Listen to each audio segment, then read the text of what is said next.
Assalamu alaikum, my dear students. I am Zair Ahmed Gilani, teacher HS Ringpat, class 10th, subject science. प्यारे बच्चों, हम chemical reaction and equation जो पढ़ते हैं, इसमें मैंने आपको बताया था कि फिजिकल चेंज और केमिकल चेंज के बारे में। केमिकल चेंज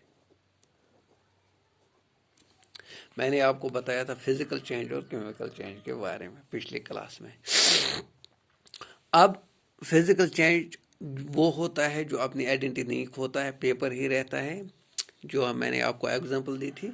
तो केमिकल चेंज ने अपनी आइडेंटिटी खोई थी, पेपर, ऐश और स्मोक में चेंज हुआ था। अब ये केमिकल चेंज आखिर क्या है, आज हमने ये पढ़ना है कि केमिकल चेंज आखिर क्या है। चलो पहला पॉइंट लेता हूं मैं इसका। केमिकल रिएक्शंस में क्या होता है, एक केमिकल चलो केमिकल चेंज क्या होता है। केमिकल चेंज क्या होता है कि कोई भी चीज अपनी आइडेंटिटी खो देता है, वो मैंने आपको दिखाया। इसमें क्या होता है, इसमें केमिकल रिएक्शन होती है। ये अपनी आइडेंटिटी क्यों खोता है, क्योंकि इसमें केमिकल रिएक्शन होती है। इस केमिकल रिएक्शन से न्यू फॉर्मेशन ऑफ सब्सटेंस बन जाते हैं कि पहले पेपर था, अब ऐश और स्मोक बन गया, तो इसको हम केमिकल रिएक्शन बोलते हैं। अब केमिकल रिएक्शन क्या है?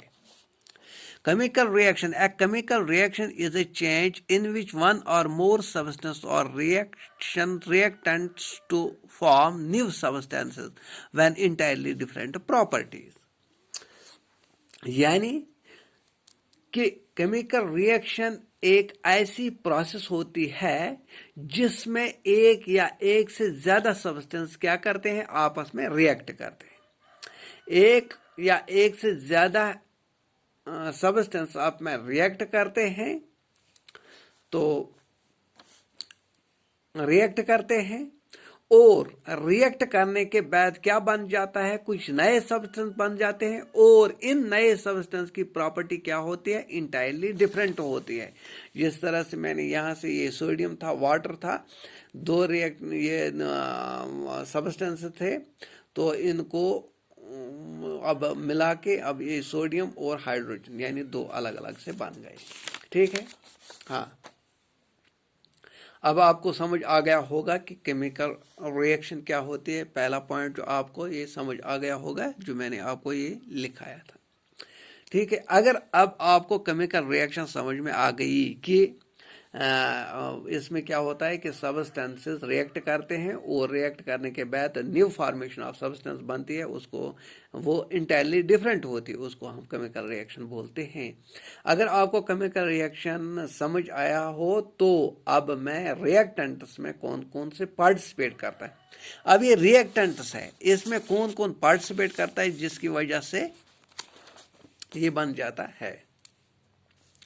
तो अब हम ये दूसरा पॉइंट जो है, the reacting species, molecules, atoms, ions और known as reactants the substances that undergo chemical change in the chemical reaction and the new species formed as a result of the reaction are called products. The new substances formed during reaction. ठीक है, अब इसका माने क्या है, जो substances आपस में रिएक्ट कर रहे हैं, यानी मॉलिक्यूल, एटम, आयन्स, उनको हम रिएक्टेंट्स बोलते हैं। ठीक है, तो वो क्या है, रिएक्टेंट्स, यानी मॉलिक्यूल, एटम, आयन्स रिएक्टेंट्स हैं। या आप बोल सकते हैं कि वो सब्सटेंसेस जिनके अंदर केमिकल चेंज हो रहा है, जिनके अंदर केमिकल चेंज हो रहा है, तो उनको हम क्या बोलते हैं, उनको हम रिएक्टेंट्स बोलते हैं, रिएक्टेंट्स बोलते हैं। अब जब रिएक्टेंट्स आपस में रिएक्ट करते हैं, इनके बीच में रिएक्शन होती है। जब दो रिएक्टेंट्स आपस में रिएक्ट करते हैं तो इनमें रिएक्ट करते हैं, इनके बीच में रिएक्शन होती है और उस केमिकल रिएक्शन के बाद जो नए सब्सटेंसेस बन जाते हैं उनको हम प्रोडक्ट्स बोलते हैं। जो उन दो के बाद में नए प्रोडक्ट या नए सब्सटेंस बनते हैं उनको हम प्रोडक्ट्स कहते हैं। आप ये भी बोल सकते हैं कि किसी भी केमिकल रिएक्शन के दो कंपोनेंट्स होते हैं, ठीक। एक वो जो हमारे पास रिएक्टेंट्स और दूसरा हमारा प्रोडक्ट होता है। एक रिएक्टेंट दूसरा प्रोडक्ट होता है, ठीक है। रिएक्टेंट्स आपस में रिएक्ट करते हैं, इनके बीच में केमिकल रिएक्शन होती है और इसी के कारण एक नया सब्सटेंस बनता है और उसी नए सब्सटेंस को हम प्रोडक्ट बोलते हैं और वही प्रोडक्ट हमारा दूसरा मेजर कंपोनेंट होता है, ठीक है। अच्छा, अब एक एग्जांपल लेते हैं जो मैंने यहां पे आपको दिखाई। Na हमारे पास सोडियम मेटल है प्लस वाटर है। ये हमें क्या देता है, जब हम इसको मिलाते हैं तो ये हमें देता है सोडियम हाइड्रोक्साइड और हाइड्रोजन, कुछ हाइड्रोजन देता है। तो ये सोडियम और वाटर जो है ये हमारे, सोडियम मेटल और वाटर जो है ये हमारे क्या है, रिएक्टेंट्स हैं। यानी ये दो जो है ये हमारे